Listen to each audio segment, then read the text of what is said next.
Thank you. All right, good afternoon, everyone. As he said, my name is Isaac Fisher. So I'll be discussing, it's part of my project, but I'm also trying to incorporate it into like how plant breeders could combat climate change. So as an overview of the project, growing the same genotype, which would be a similar cultivar, or the same exact DNA sequences in the genome in two different locations. The two locations that we had were Delaware and Nebraska. In both states, we had a fully irrigated plot as well as a terminal drought plot. Terminal drought being irrigation on that plot was ceased once the flowering began. So once we had flowers on the plants, irrigation to that plot stopped. And then from those two different plots, we want to compare expression of drought-responsive genes between the two different states. So just overview of common bean, Phaseolus vulgaris. It's an annual a leguminous crop. It's high in protein, fiber, all the micronutrients. It's really popular in like developing countries just because it's a cheap protein source, and also has a long storage life, so you don't have to like can it or anything like that. Just dry it, and that'll store for a long time. And also for farmers, the ability to fix nitrospheric nitrogen is very important. So as I said, the two different regions that I use, Delaware and Scottsbluff, Nebraska.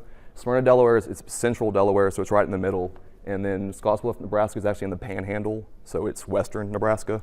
The two different factors that I have temperature and rainfall. Both of these could influence the gene expression, so I wanted to make sure I noted that. You can see how Delaware has a much higher temperature on average, as well as a lot more rainfall. So that'll come into play when I'm actually analyzing the gene expressions.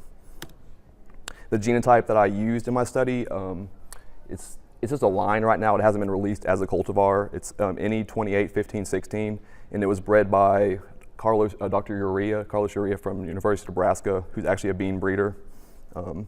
It's a small red bean, which are normally used in like soups, or you can also consume them as a green bean. For experimental design, as I said before, terminal drought.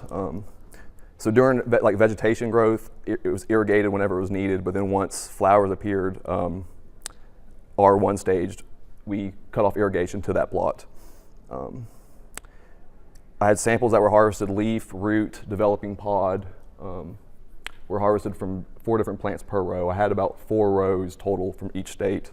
And then samples were taken at the R8 stage, which is reproductive 8. I wish I had a good picture of it, but it's about mid-pod fill. So the beans haven't started fully developing, but it's still a decent sized pod. These are examples from Nebraska of the plants that I would harvest samples from. You have the non-drought or fully irrigated, and then you have the terminal drought sample. You can see the chlorosis, the yellowing of the leaves as the chlorophyll breaks down. The actual mass of the plant is much smaller compared to the control, the fully irrigated. This is an overview analysis of the molecular work that I do on those samples. So as we harvested the samples, isolated RNA from each of the tissues. We converted that to cDNA, and then with that cDNA, we'd use that in PCRs to actually examine the differential expression of the drought genes. And eventually, I want to send out the RNA for full transcriptome, so RNA sequencing, just to get a bigger picture. Right now, I have a handful of genes that I've found differences in, so we know that each state is producing differences in the gene expression, but if we did actual full transcriptome, you'd have a much bigger picture, and you'd have a lot more data to analyze. So one of the genes that I did find differences in is BURP domain gene. It's a protein. It's actually a homolog for RD22, which is responsive dehydration 22. It's actually one of the first discovered drought-responsive genes. It was discovered in Arabidopsis. So I have Delaware samples, Nebraska samples, and then I have LD for leaf drought, LN non-drought, root non-drought.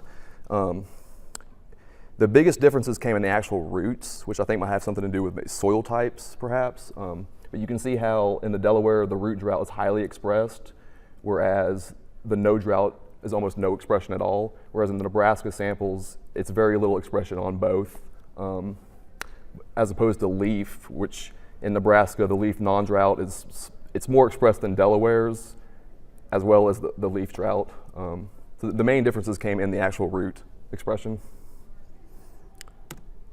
Another gene I had was CA1, which is a transcription factor that responds to ethylene. Again, you can see the biggest differences are in the actual root samples, but this time the Nebraska root drought has a higher expression, whereas For this one, you can see it was the Delaware that had the higher expression.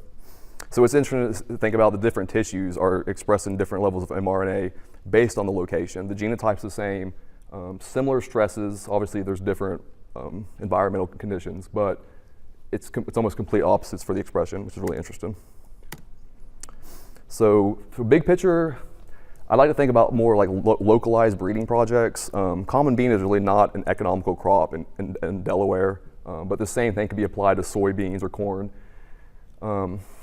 Basically, like breeders testing their germplasm in a local, regional area, and to understand how that region is affecting gene expression, and then with that information, they can go on to, further their lines for like a specific cause, is how we would say it. And that's my project.